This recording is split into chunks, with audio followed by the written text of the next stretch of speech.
It is because we want to honor the Lord by honoring our country. Amen? We want to honor the Lord tonight by honoring our country. And I love America. How about you? We're going to love America this evening, all right, together.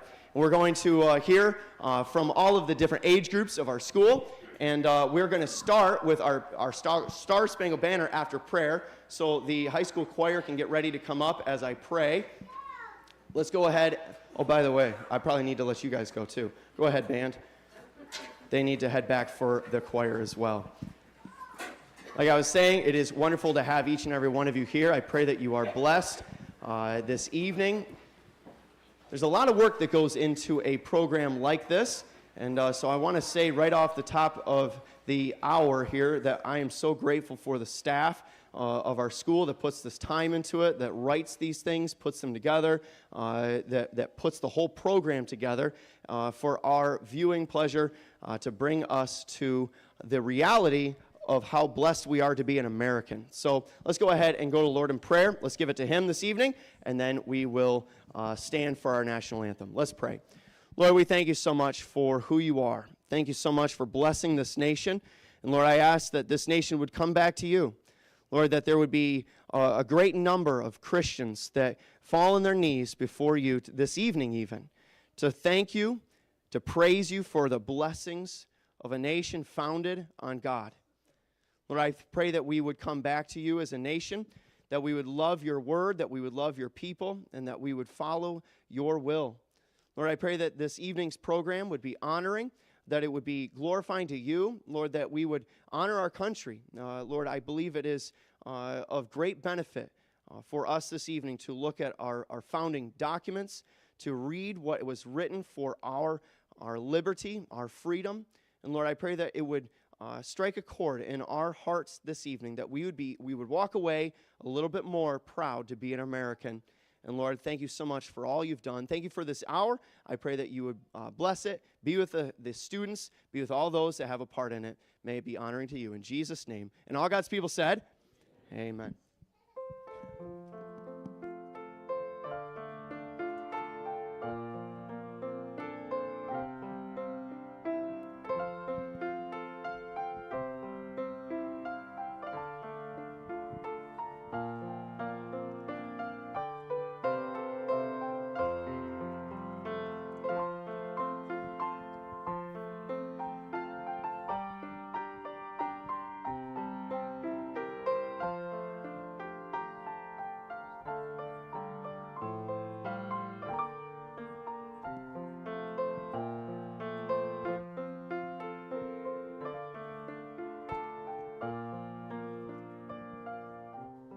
Would you please stand with me for our national anthem?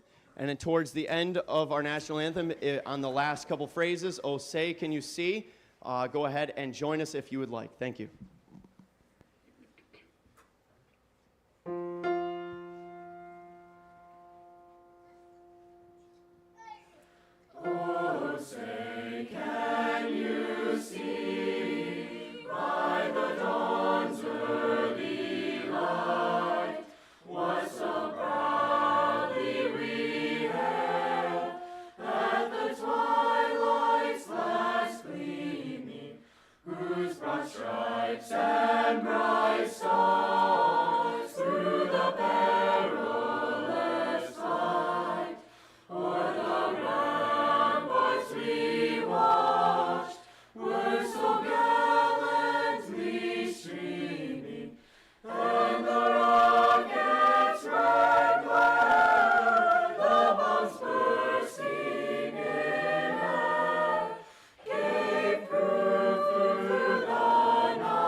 America's first English colony was founded in 1607 at Jamestown.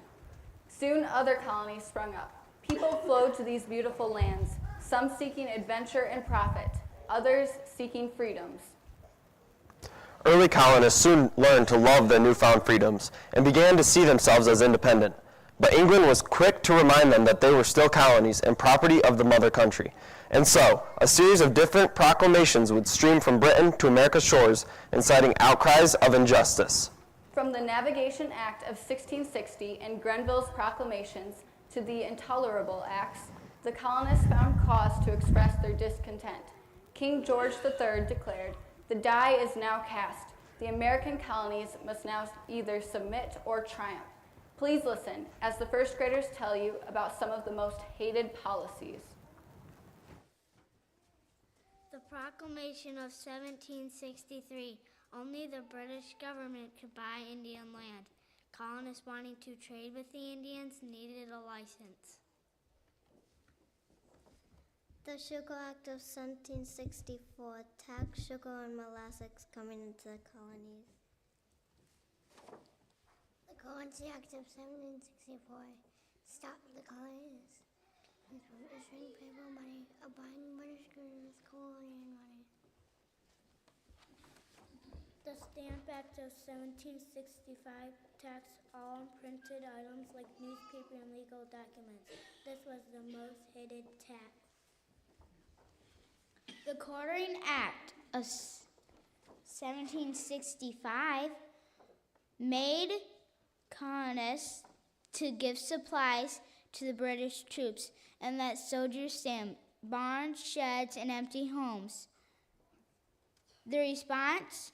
Oh, taxation without representation.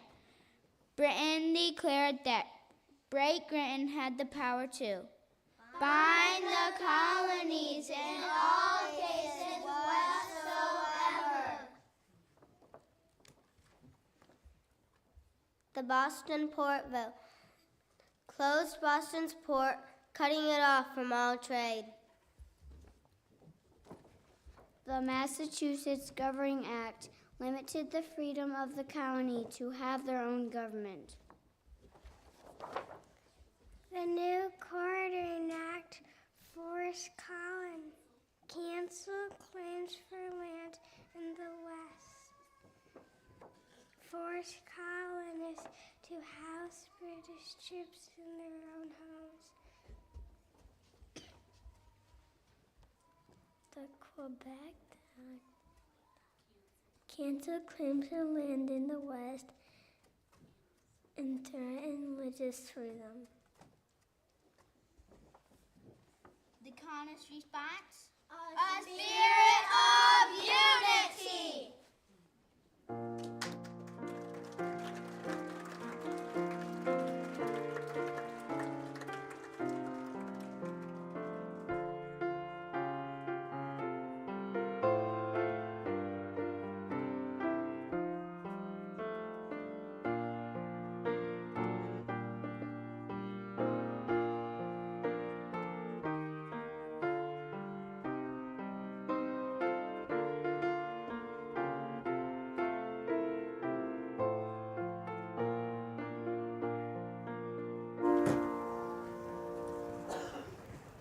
The colonies had seen themselves as separate units, but as England began taxing them unfairly, they quickly realized that they would be stronger together.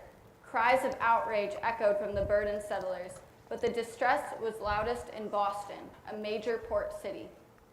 As the tensions mounted, the slogan "Join or Die" spread throughout the continent. Individually, they were no match for the trained British forces, but united, they grew into a formidable force.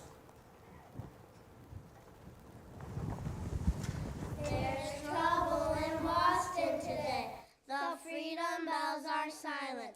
More taxes we're forced to pay. More warnings from England sent.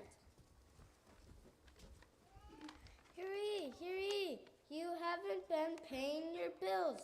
England has protected you. So now there are more taxes on paint, lead, glass, and tea. You better obey. We refuse to pay the bill when townships ask for more. Now men are mad and men will kill. It will be a massacre for sure.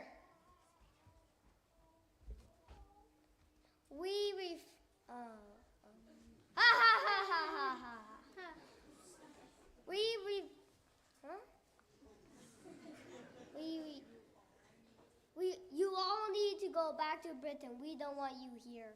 Hey everyone, look. They have a big white X to mark where to hit them. Aim for that. Stop that! That hurts. Snap you off. Snowballs are thrown, followed by lead. The town is awakened at night. 6 are wounded, 5 are dead. No turning back from this fight. Listen up, it's me again, Townsend.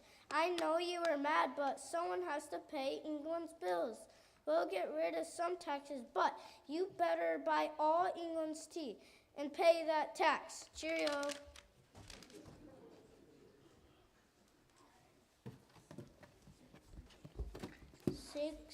Colonists dressed up, looking like Indians. We made our move.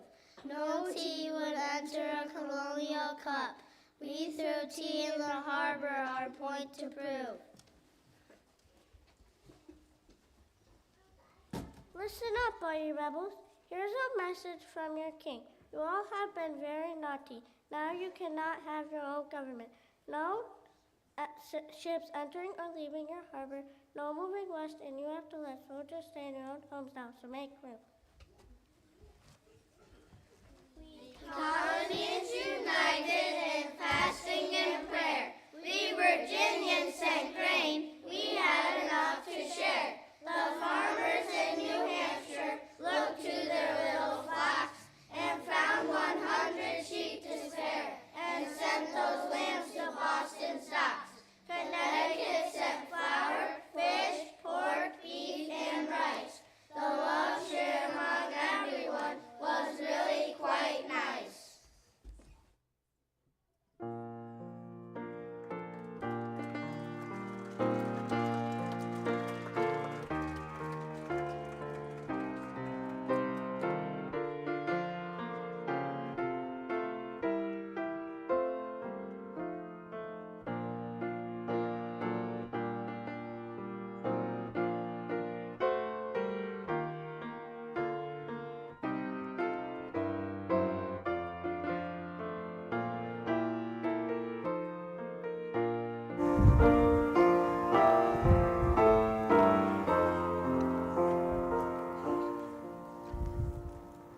Once again, we see God working all things together for good.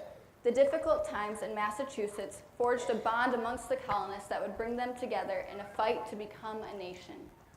One historian wrote, "Never before in American history, and possibly never before in any history, had the waves of sympathetic enthusiasm mounted so high as those which now rolled from south to north and north to south."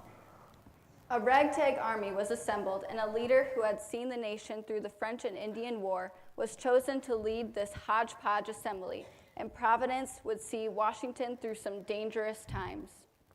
After a terrifying naval barrage, the British landed at Kips Bay and encountered Washington's militia, who were too frightened to make a stand. Arriving at a gallop, Washington was dismayed to find himself surrounded by fleeing men. He threw his hat on the ground and cried out, "Are these the men with whom I am to defend America? Have I got such troops as these?" He was determined to lead his troops with the example of his own valor. At the outskirts of Princeton, his men wavered in confusion. But Washington rode ahead, crying out, "Parade with us, my brave fellows. There is but a handful of enemy, and we shall have them directly." The Patriots advanced with Washington leading the charge. Bullets sailed all around, causing his aide, Colonel Edward Fitzgerald, to cover his face with his hand, not being able to see his commander-in-chief killed. But Washington remained untouched, shouting out as he chased the British regulars across the field, "It is a fine fox chase, my boys." Listen now as the third graders speak about this worthy leader and the many times God preserved his life so he could help raise our country into an independent nation. I faced a lot of challenges in my life, but God always kept me alive. As a young man, George Washington suffered from dysentery and almost died. Washington traveled to some islands to catch smallpox. He bore the scars on his face until his death. If I hadn't had the sickness when I was younger, I very likely would have been killed at Valley Forge. When George Washington was fighting in the French and Indian War, he caught influenza. I had violent pains in my head and I was so sick I was not able to ride my horse. When Washington was surveying land, he was bit by a mosquito and got malaria. This made him feel very sick quite often. He had some serious lung problems. He also had skin cancer. He suffered from anthrax, pneumonia, and possibly rickets. Whenever he had a toothache, the doctors would pull out the tooth. By the time I was 57, I hardly had any teeth. And when I was 63, my last tooth was pulled out. But Washington faced other dangers as well. He was almost shot many times. When Washington was 19, he went riding back 500 miles in the cold winter after a meeting with the French. An Indian took him on a pathway but ran ahead and raised his gun and fired at Washington. He missed! When he was 22, fighting broke out in Fort Dequance. Bullets flew all around him. His horse was shot from under him. He switched horses. Bullets ripped his coat. His second horse was shot. His hat was shot off his head. But they missed me. Washington almost was shot 3 more times. But God always protected him. The miraculous care and providence protected me beyond all human expectations.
stand on principle, even if you stand alone. John Adams. If you want something you've never had, you must be willing to do something you've never done. Thomas Jefferson.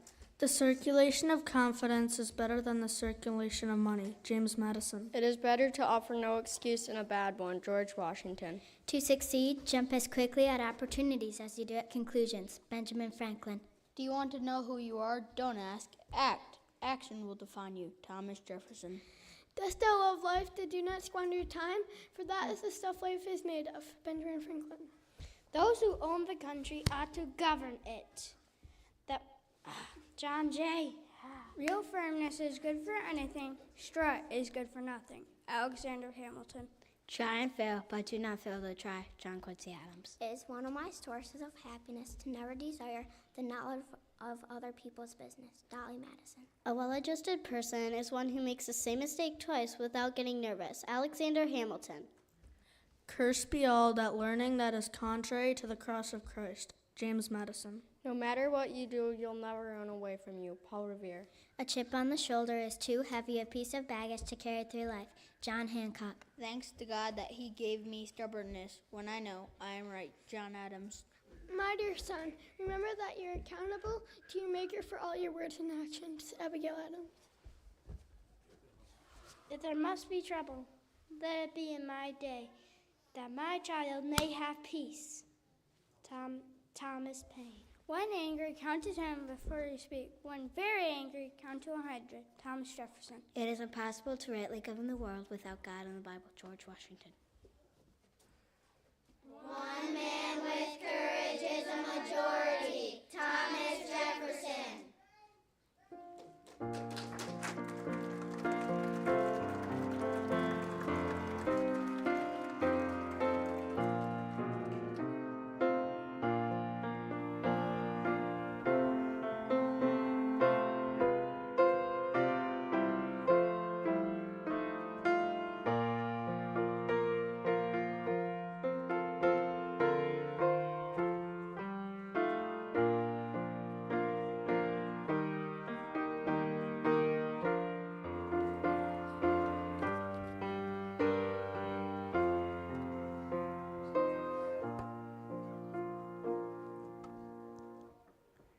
Defeat at Long Island, indecisive battles at Harlem Heights and White Plains, and the loss of several forts drove the Continental Army out of New York. Coupled with these disastrous defeats, Washington's army was melting away. Militia left by entire companies when their periods of service expired. Washington knew that he needed to raise morale. Congress was losing hope, as was his army and fellow patriots. Washington wrote to his brother, "If every nerve is not strained to recruit the new army with all possible expedition, I think the game is pretty nearly up. You can form no idea of the perplexity of my situation. No man, I believe, has ever had a greater choice of difficulties and less means to extricate himself from them." Yet, in a daring move, Washington moved to cross the Delaware on Christmas night. He is surrounded by people of varying backgrounds depicted in the famous painting, Crossing the Delaware. One will notice immigrants and African American in different social classes represented, cementing the truth that America truly is a melting pot of cultures. America is a country of diversities that molds each individual into a united group. Washington Crossing the Delaware is probably one of the most famous paintings illustrating the Revolutionary War. But look at all the errors. That flag in the picture wasn't created until at least 1777, a year after the crossing of the Delaware happened. Exactly. Totally wrong. And just look at that boat. Washington would have made a trip across the Delaware in a Durham boat, which was flat-bottomed and was double-ended for loading cargo. Not that rowboat in the painting. And this is supposed to be an historical painting? And just look at that ice. It is painted more like the ice the German painter would have found on the Rhine River, not the ice flows of Delaware. Unbelievable! And probably craziest of all is how Washington is depicted. First of all, he wasn't that old. He was only 44 at the time, and yes, he did some brave things as a general, but standing in a boat in a storm heading toward an enemy camp would have just been plain idiotic. He would have been seated.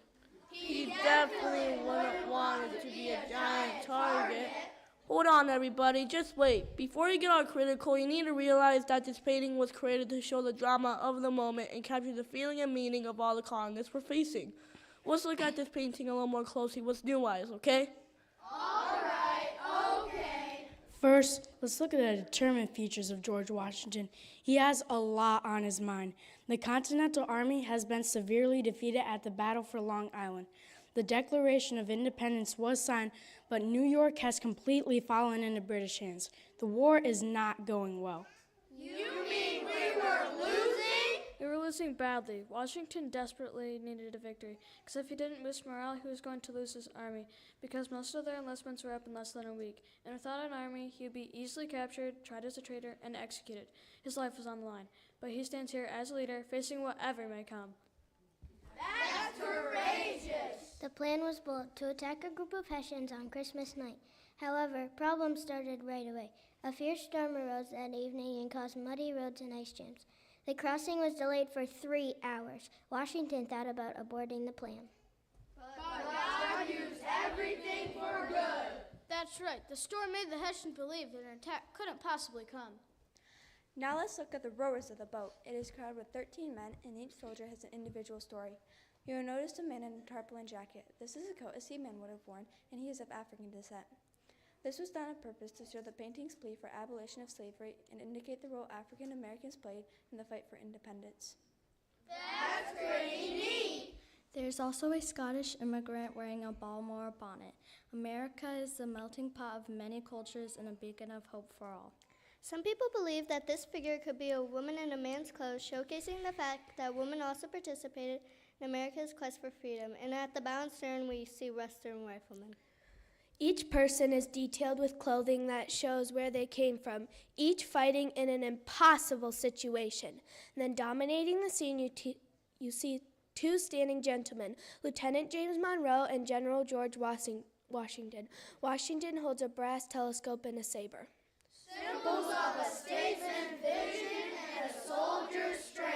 And then you see the sky. It is stormy and clouded, but there is one bright star, prophetic and bright, guiding the daring crew. The attack became a turning point. Americans had hope again for the great cause of freedom. Men re-enlisted and others joined. Yippee! The Hessians were defeated by a group of individuals from lots of different backgrounds fighting for freedom. United!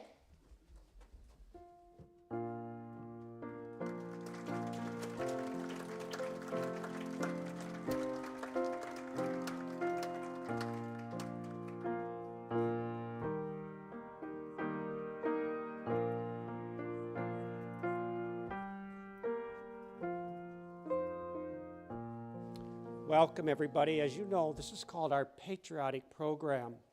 I know in my classes, I try to make it clear a patriot is somebody who loves our country, but you don't stop there, and willing to die for our country. I had 3 uncles in World War II, and one didn't come back. I remember as a child, we'd always go to his grave site, and the guys would have flags there, and we'd put flowers. And you know how a guy likes to play Army. I still have his Army hat my grandmother gave him. But that's what we're made of. We have the Patriotic Program so our young people will learn to love our country. At this time, we would like all the volunteers, all the veterans of our wars, if you would stand. All veterans, don't be shy, stand. If you were in the military, women, men, Army, Navy, Air Force, Marines, the young men are coming and they'd like to present you with a little thankful plaque for you being here. Please stay standing. Look around you. Be sure after this, give them a hand.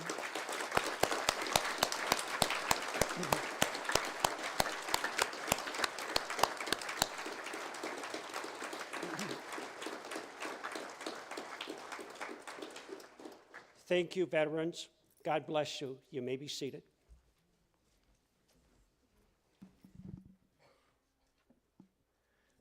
At this time, we're going to go ahead and take up an offering. Each fall for our Patriotic Program, we take up an offering, and it goes, all of the proceeds go to the Christmas bonuses for our Juniata Christian School staff.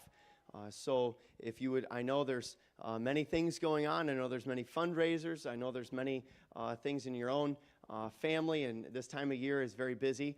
But if you appreciate the staff of our school and you would be willing to give above and beyond to them this evening, we would love to give them a wonderful Christmas bonus, a Christmas gift from you and from the school. For our offertory, we're going to have the band play a song entitled Testimonials to Liberty, and we have asked 4 of the 11th graders to read some of our founding documents and some interesting other things for you as we play Testimonials to Liberty. Let's go ahead and have the men come down for our offering. And let's go ahead, guys, go ahead and come on up. Listen now as we play Testimonials to Liberty.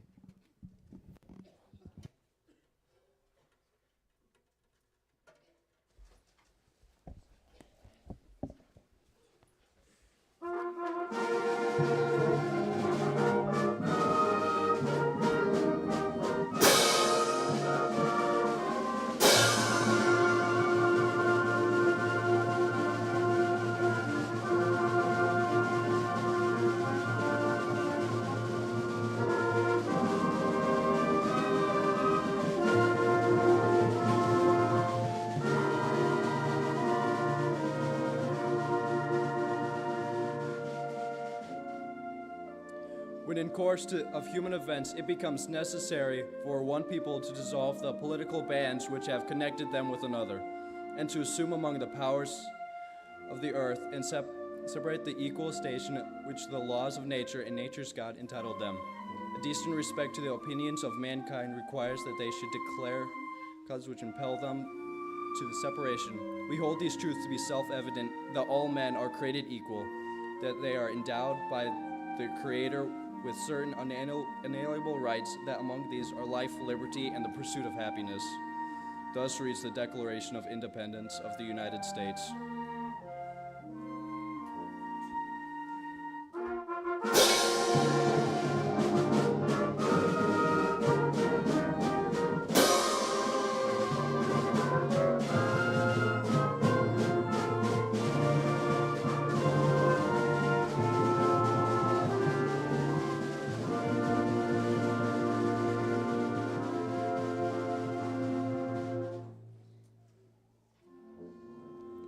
Here lies a soldier of the Revolution whose identity is known but to God.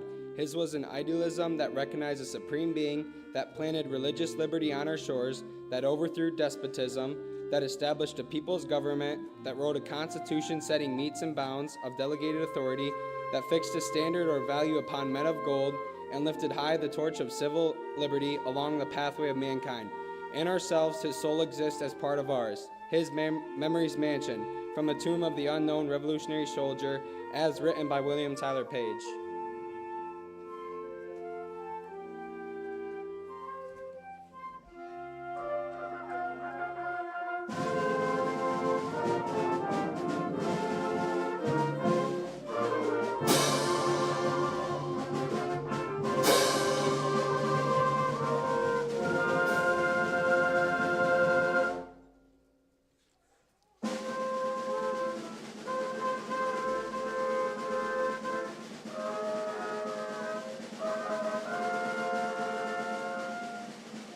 I believe in the United States of America as a government of the people, by the people, for the people, whose just powers are derived from the consent of the governed, a democracy and a republic, a sovereign nation of many sovereign states, a perfect union, and one and inseparable, established upon those principles of freedom, equality, and humanity, for which American patriots sacrificed their lives and fortunes. I therefore believe it is my duty to my country to love it, to support its Constitution, to obey its laws, to respect its flag, and to defend against all enemies.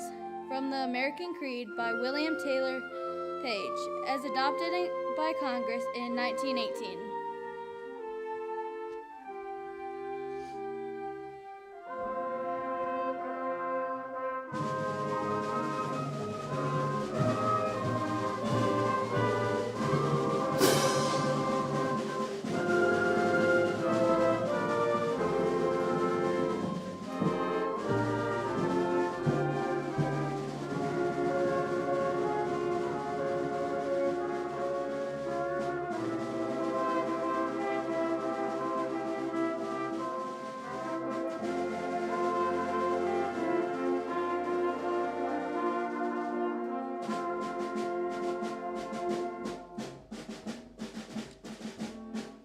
407 years ago, our fathers brought forth on this continent a new nation, conceived in liberty and dedicated to the proposition that men are created equal.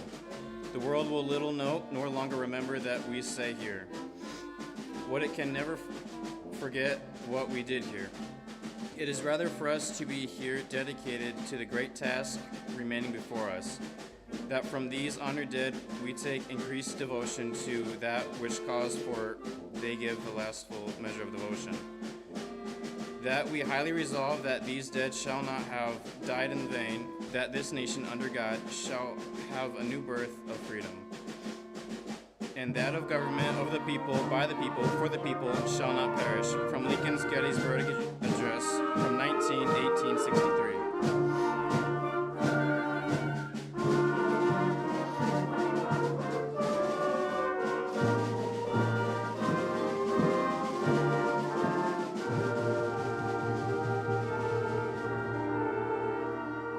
We must be willing individually and as a nation to accept whatever sacrifices may be required of us.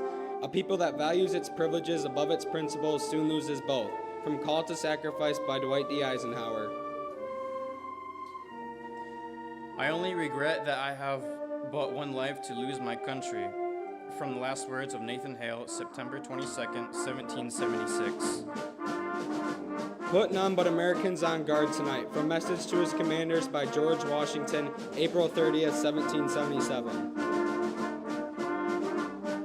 We give up the fort when there is not a man left to defend it.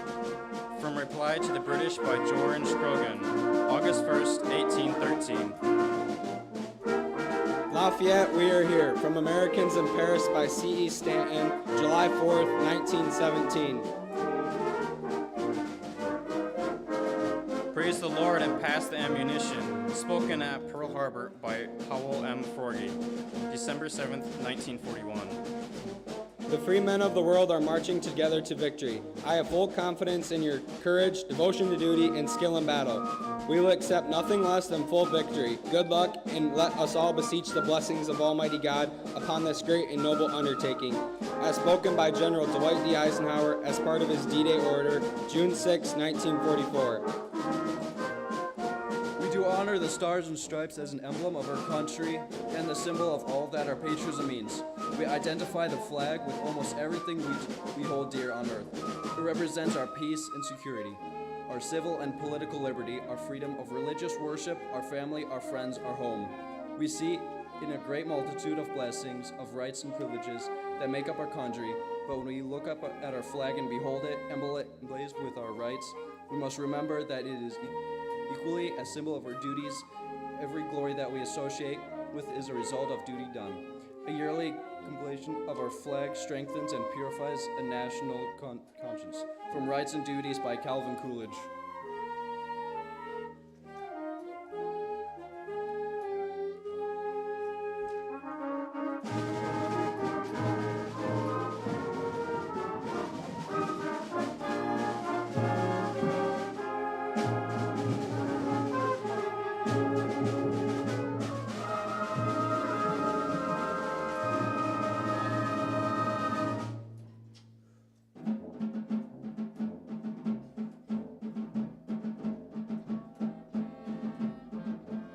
Not like the brazen giant of Greek fame, with conquering limbs astrid from land to land. Here at our sea-washed sunset gates shall stand a mighty woman with torch, whose flame is the imprisoned lightning, in her name, Mother of Exiles.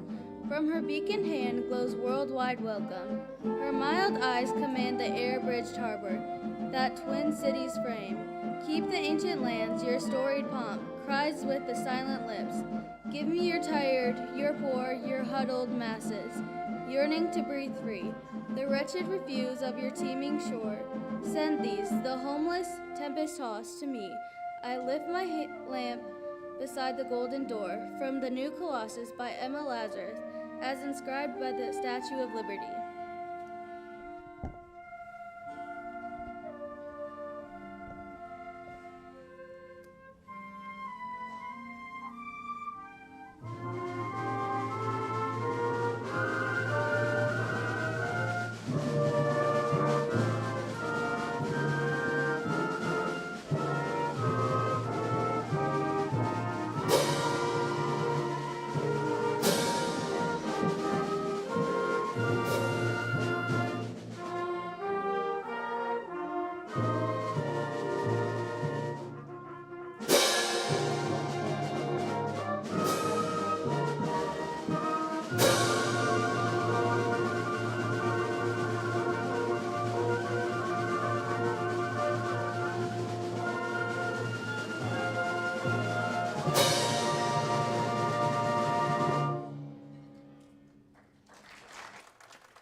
The redcoat's coming. Oh, great. America. Britain. America, you look very distant. Look, I know we've been fighting a lot recently, but I simply had to see you, darling. Long-distance relationships are so taxing. You're telling me. But you're mine, America, and you'll always be mine. Yeah. About that, I don't know really how to say this. Just here. When in the course of human events. What is this, America? Just keep reading. Dissolve the political bounds which connected them, and declare the causes which impel them to. Separation? Wait, you want to be separate from me? No. Oh, thank goodness. I want my independence. Do you like somebody else? What? It's France, isn't it? Ah, I'm gonna beat him up. No, Britain, there's no one else. I just want my freedom. But this is crazy. You can't just be single all of a sudden. Who's gonna fight your battles and make your laws? Ugh. Washington, Adams, Jefferson. I knew there were other guys. Well, you seem to be spending a lot of time with Canada. No, Canada's cold. I want you, America. Ugh. Don't throw away everything that we had. You're oppressive. Yeah, well, you're revolting. I'm tired of being treated like your property. We built this place together, Britain, but it's all take and I'll give it to you. You want so much from me. Yeah, well, you're not exactly a tea party yourself. Ugh. I'm trying to tell you something of great import. Don't be silly, sugar. Oh, drop the act. You're always stamping me down. Whoa, hold your fire. See, there you go, shooting me down again. You know, this past year has just been bow after bow. Yeah, I know we're not exactly in Concord here, but if I may take the liberty, America. No, Britain, that's exactly what you can't take. I deserve life, liberty, and the pursuit of happiness.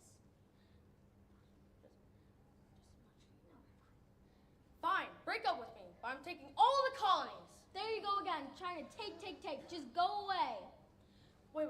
We will thrash this out. Don't give up. I promise I will never give up. Fight for you, America. Please don't. George, I'm going to need your help. Britain's in another one of his moods. I'm sorry about him, but hey, happy birthday. We hold these truths to be self-evident. That all men are created equal. That they are endowed by their Creator with certain unalienable rights. That among these rights are life, liberty, and the pursuit of happiness. That to secure these rights, governments are instituted among men, deriving their just powers from the consent of the governed. That whenever any form of government becomes destructive of these ends, it is the right of the people to alter or to abolish it, and to institute a new government, laying its foundations on such principles, and organizing its powers in such form as to them shall seem most likely to affect their safety and happiness.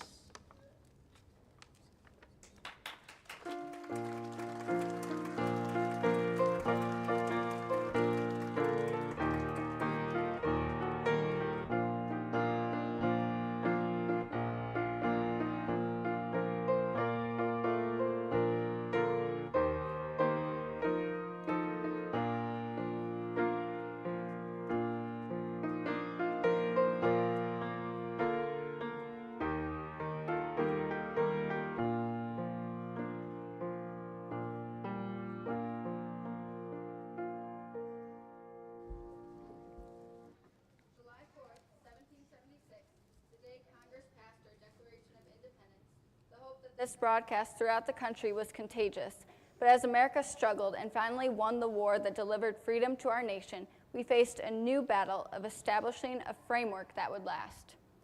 Massachusetts farmers rose up in protest during Shays' Rebellion, illustrating the great need for a government with stronger powers to protect her people. When delegates arriving in Philadelphia to rework the Articles of Confederation, it was soon evident that a brand new document was needed.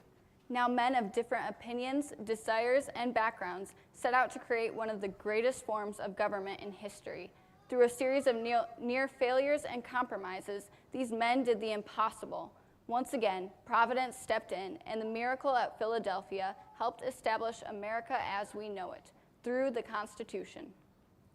At the end of the Revolution, Washington tried to persuade his New Jersey troops to swear allegiance to the United States. They refused. New Jersey is our country. Washington was furious, writing, "For heaven's sake, who are Congress? Are they not the creatures of the people? What then can endanger of giving them such powers as are adequate to the great ends of government?" Hamilton also saw a great need for a better government structure. He said, "There's only one remedy, to call a convention of all the states, and the sooner the better." But William Grayson of Virginia scoffed.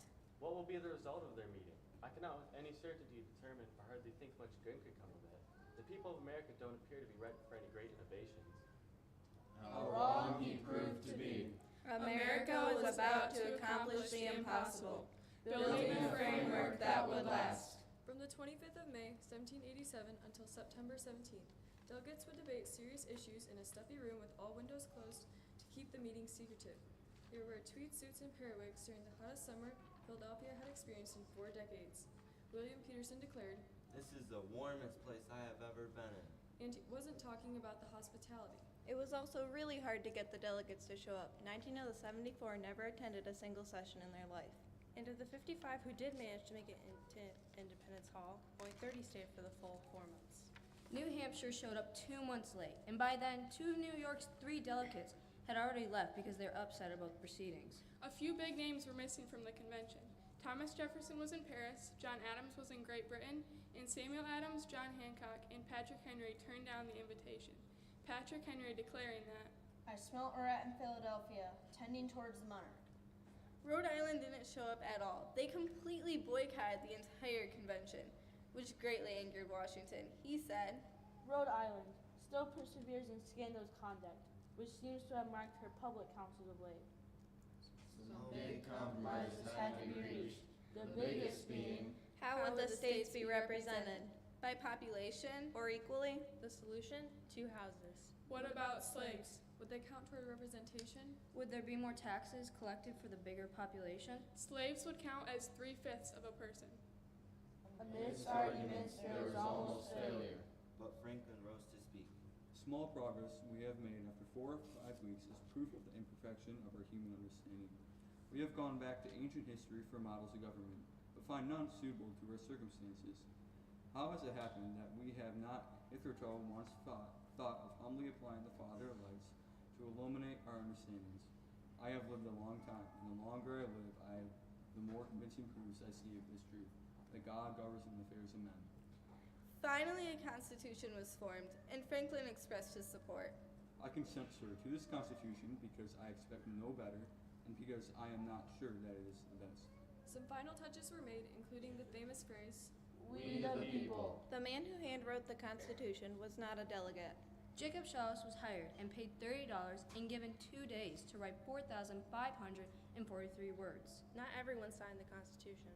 Although 55 delegates participated in the Constitution Convention, there were only 39 signatures on the Constitution. 14 had already left Philadelphia, and only John Dixon had a proxy signed for him. 3 were dissatisfied with the final document and refused to ink their signatures.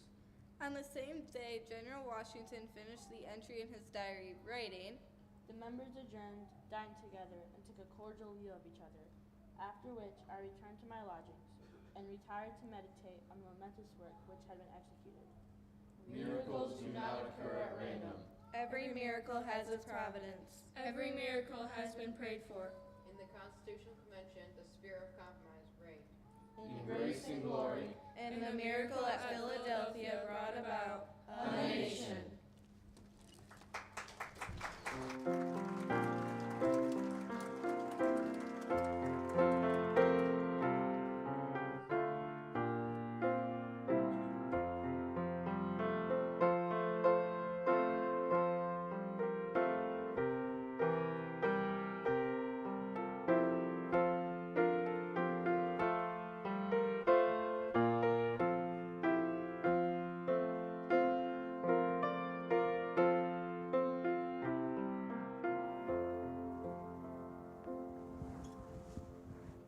Now the work of convincing a nation that had just emerged from the tyranny of Great Britain to accept a constitution that would create a strong, stable government began. The Federalist Papers was a series of 85 essays written by Alexander Hamilton, James Madison, and John Jay. They were published anonymously under the pen name Publius. Hamilton astonishingly wrote 51 of these essays, arguing that the government needed powers to operate sufficiently. Trust in a large government was a hard sell after so many freedoms had been violated by King George III, and the colonies were hesitant.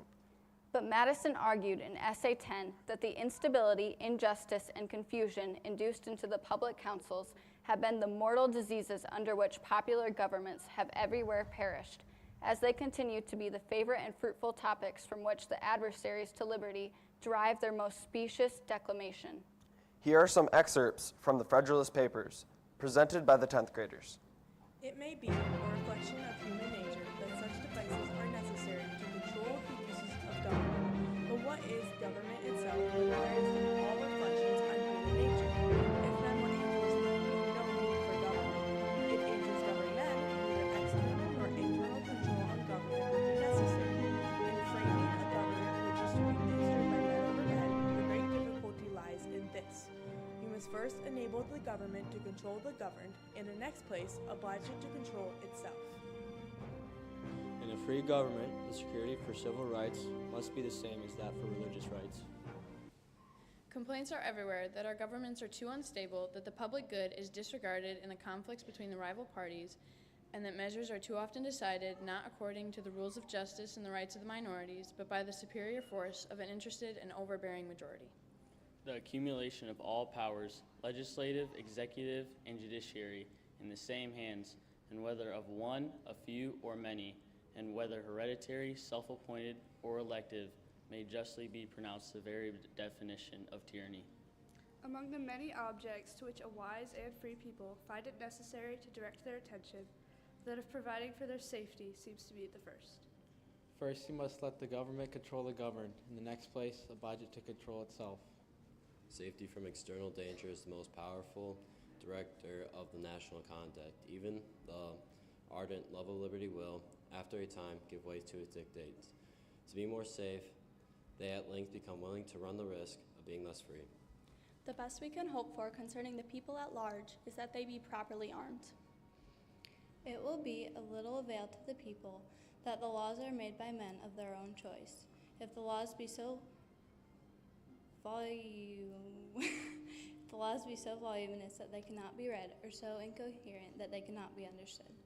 It has been frequently remarked that it seems to have been reserved for the people of this country to decide, by their conduct and example, the important question, whether societies of men are really capable or not of establishing good government through reflection and choice, or whether they are forever destined to depend for their political constitution on accident and force.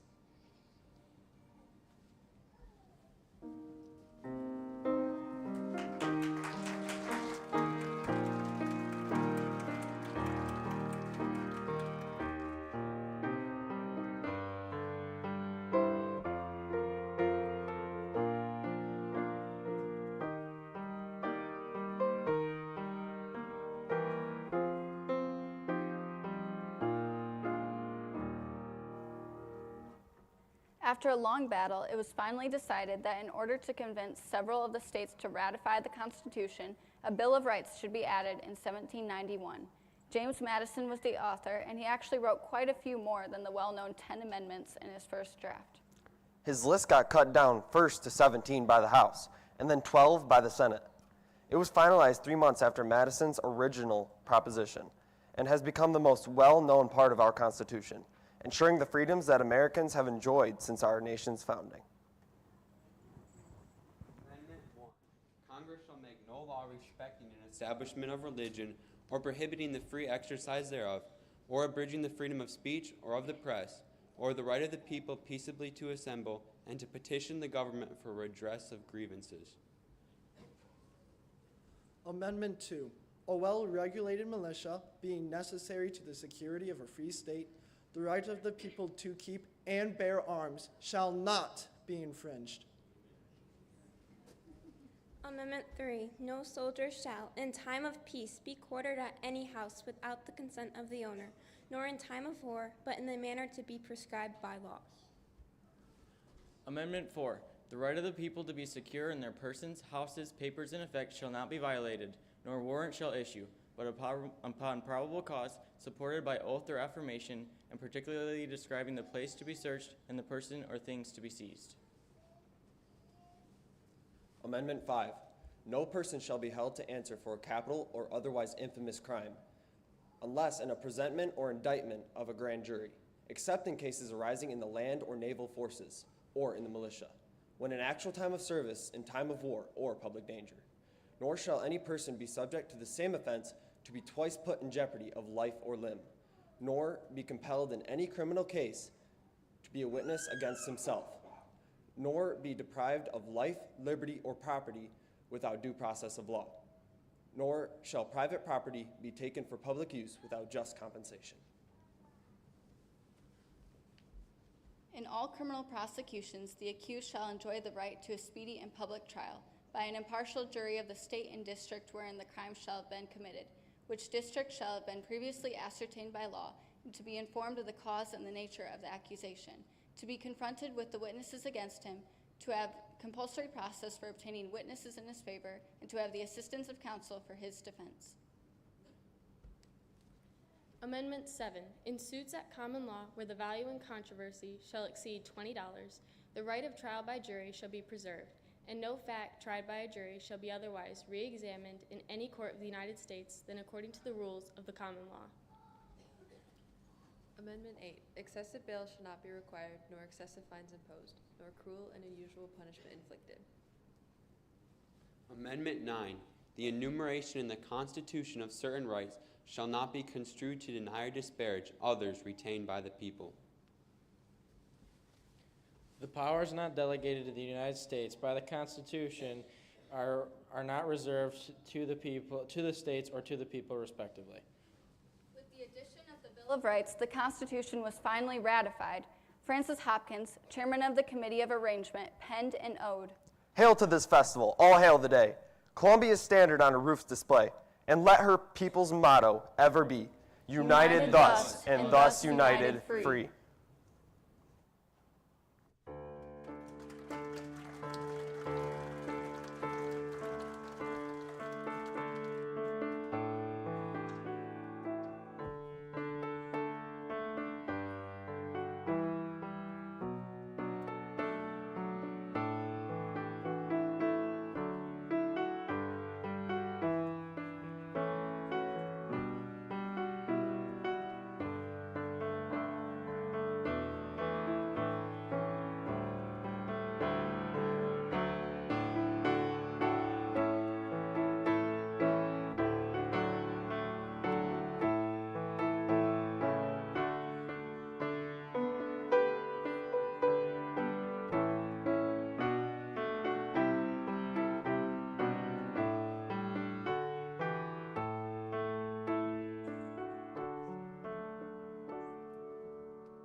As our full student body comes up onto the platform, we're going to sing for you God Bless America, just the chorus to God Bless America. We'll sing it 2 times through. On that second, I'm going to ask that you stand and sing out with us on God Bless America, the chorus. As we're done here this evening, the younger elementary will file off. And so please don't leave your seats until we get most of the students off of the platform, all right?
Thank you so much for coming. God bless America. God bless you. You are dismissed.